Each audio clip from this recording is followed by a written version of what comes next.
Hey everyone, welcome to another painting tutorial. Today I'm going to show you how I painted my Tervigon model for my Tyranid Army.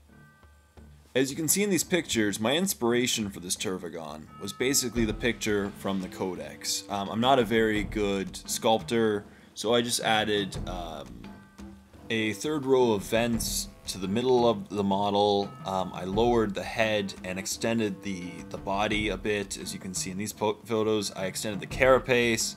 And I added a little bit of a broken sack at the bottom of him, which will have eggs coming out of it. This was all done using green stuff. However, I also added the mandibles from the Trigon kit, which you can see on the jaws. I began by priming the entire model white, since we're going to be using primarily lighter colors on the model.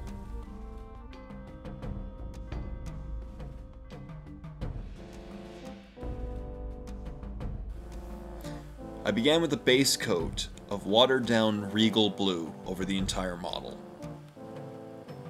I then gave the entire model a Badab black wash, which will bring out a lot of the details in the recesses as well as provide some shading for the model.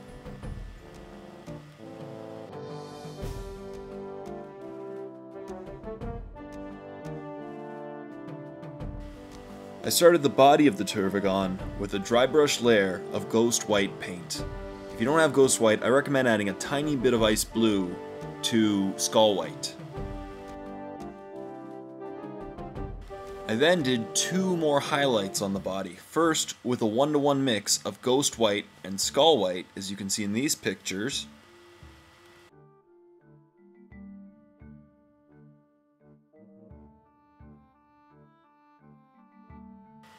And secondly, with another highlight of just pure skull white. With every dry brush, I did a lighter color as well as do a lighter coat of that color. Now that the body is done, I'm now focusing on the carapace and details.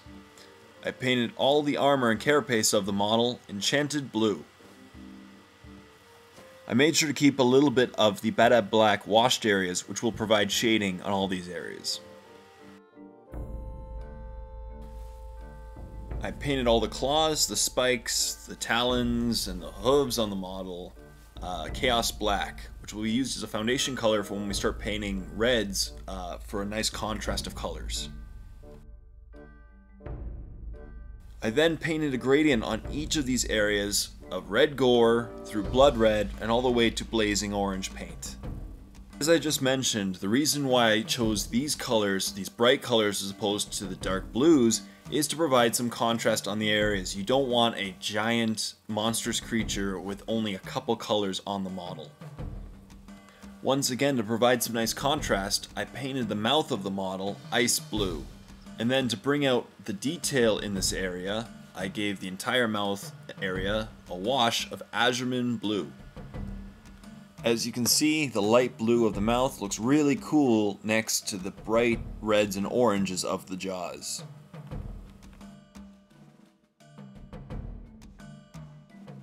I then highlighted all the carapace areas with ice blue. This was accomplished by doing very thin brush strokes along all the edges of the head and the carapace, as you can see in these pictures. It might be a little hard to pick up the ice blue on the Enchanted blue, but we're about to do another highlight which will even make it more pop.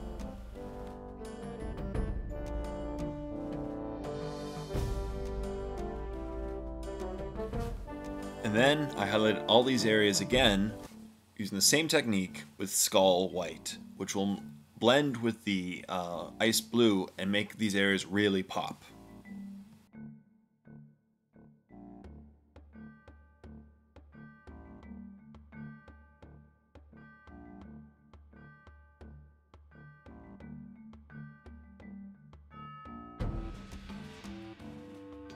I painted the Tervigon's eyes blood red did a little bit of a blazing orange dot in the center of the eyes. And finally, I did all the ribbed areas of the jaws, arms, and the legs the same way I did the mouth with an ice blue base coat and then an Asurman blue wash. And that's it. You now know how I painted my Ice Tervigon for my Tyranid Army.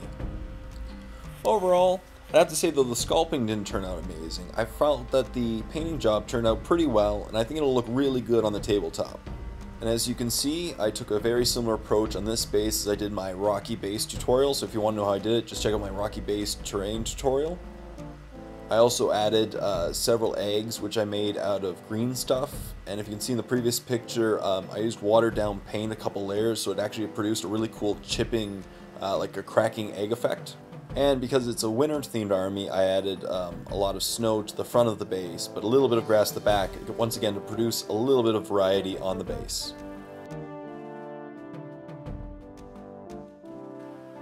And that's it.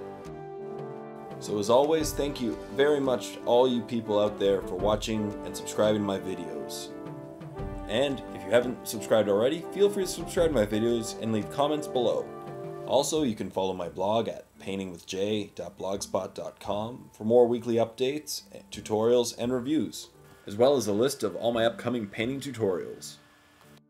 So until next time, this is Mini Wargamer J saying, happy painting everyone.